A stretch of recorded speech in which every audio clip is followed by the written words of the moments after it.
7 choses que tout nouveau propriétaire de chiot doit savoir.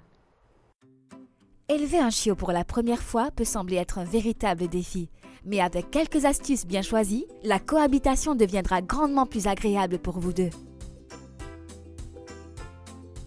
La première de ces astuces concerne un problème commun à de nombreux nouveaux propriétaires de chiots, les mordillements incessants et le besoin de mâcher.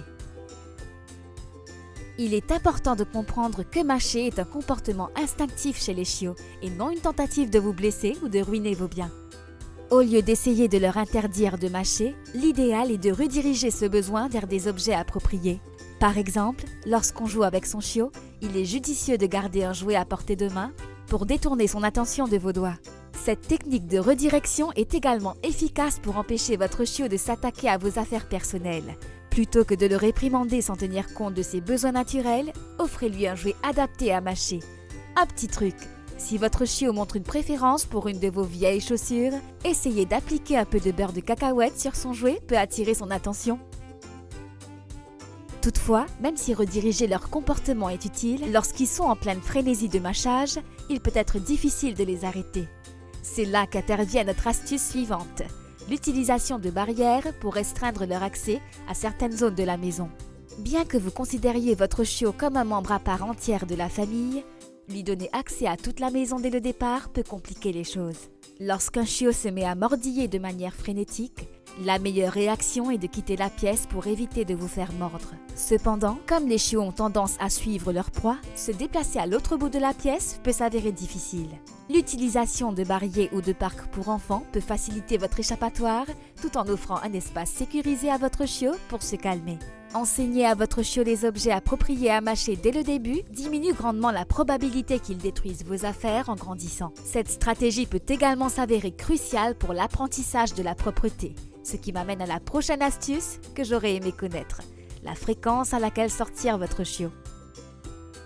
L'apprentissage de la propreté se résume à enseigner à votre chiot où il doit faire ses besoins et surtout où il ne doit pas. Cela peut paraître simple, mais ce n'est pas si évident que ça. En tant que nouveau propriétaire, je ne réalisais pas à quel point il était important de sortir fréquemment le chiot au début. Alors que certains recommandent de les sortir toutes les heures ou deux, un chiot de 8 semaines nécessite des sorties beaucoup plus fréquentes, idéalement toutes les 30 à 60 minutes. Cela peut sembler excessif, mais en évitant les accidents à l'intérieur, l'apprentissage sera bien plus rapide. Avec le temps, ce besoin de sortie fréquente diminuera, mais un nouveau défi se présente alors, gérer leur énergie débordante. Parmi les aspects les plus difficiles de l'éducation d'un chiot, gérer son excès d'énergie est sans doute l'un des plus ardus. Bien que l'apprentissage de la propreté puisse sembler compliqué, il pallie en comparaison de la phase hyperactive du chiot. Des périodes de folie semblent prendre possession de votre salon, votre chiot vous mordillant les mains et les pieds en passant. Bien que cela puisse paraître amusant, il est essentiel de canaliser cette énergie. L'erreur souvent commise est de se concentrer uniquement sur l'exercice physique, négligeant l'importance de l'exercice mental. Une de mes méthodes favorites pour stimuler mentalement mon chien est l'utilisation de jouets puzzle, comme un Kong congelé. Voici comment procéder. Humidifiez leur croquette, placez-la dans un Kong, ajoutez un peu de beurre de cacahuète et congelez le tout. Ce type de jouet stimule leur cerveau tout en étant extrêmement divertissant pour eux. Mes chiens apprécient également le Kong Wobbler. Avec du recul, j'aurais nourri mes chiens exclusivement avec ce type de jouet pour leur fournir un entraînement mental quotidien sans surplus calorique. Quelques minutes d'entraînement par jour constituent une autre excellente manière de stimuler leur cerveau. La limitation des sorties en raison de l'absence de vaccin rend ces activités intérieures d'autant plus précieuses pour le développement de votre chiot. Un chiot mentalement stimulé sera bien plus agréable à vivre à la maison. Mais concernant les activités extérieures, telles que les promenades ou les interactions sociales, la socialisation de votre chiot est cruciale. Souvent négligée ou mal comprise, la socialisation va bien au-delà de ces simples interactions avec d'autres animaux ou personnes. Elle englobe l'accoutumance aux divers stimuli qu'il rencontre en tant qu'adulte. Une bonne socialisation peut prévenir de nombreux comportements problématiques, tels que l'agressivité ou l'anxiété. Cependant, la période idéale pour socialiser un chiot est limitée, s'étendant approximativement de 3 à 16 semaines, souvent avant qu'ils aient complété leur programme de vaccination.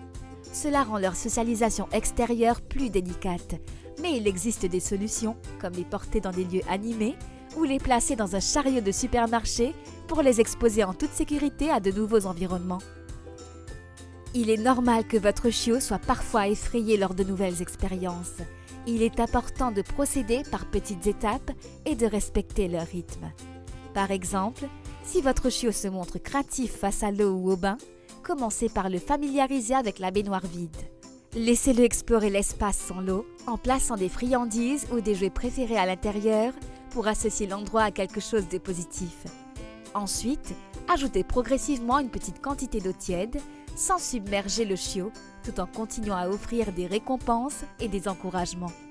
Augmentez le niveau d'eau graduellement sur plusieurs séances en veillant à maintenir l'expérience positive à chaque étape jusqu'à ce que le chiot soit à l'aise pour prendre un bain complet. Cette méthode peut être appliquée à de nombreuses situations, telles que les sorties en voiture, l'habituation au collier et à la laisse, ou encore la coupe des ongles. La patience est essentielle dans l'éducation d'un chiot. Même si certains moments peuvent sembler interminables, rappelez-vous que cette phase passe rapidement. Avec un peu d'effort et les conseils précédents, les problèmes de propreté, de mordillement et autres comportements indésirables seront bientôt derrière vous. Et aussi surprenant que cela puisse paraître, cette période vous manquera. Profitez de chaque instant et n'oubliez pas de capturer ces moments, non seulement en photo mais aussi en vidéo, car les images seules ne sauraient rendre justice à leur adorable maladresse. C'était l'une de mes plus grandes erreurs. Et vous, comment avez-vous agi pour éduquer votre nouveau chiot ?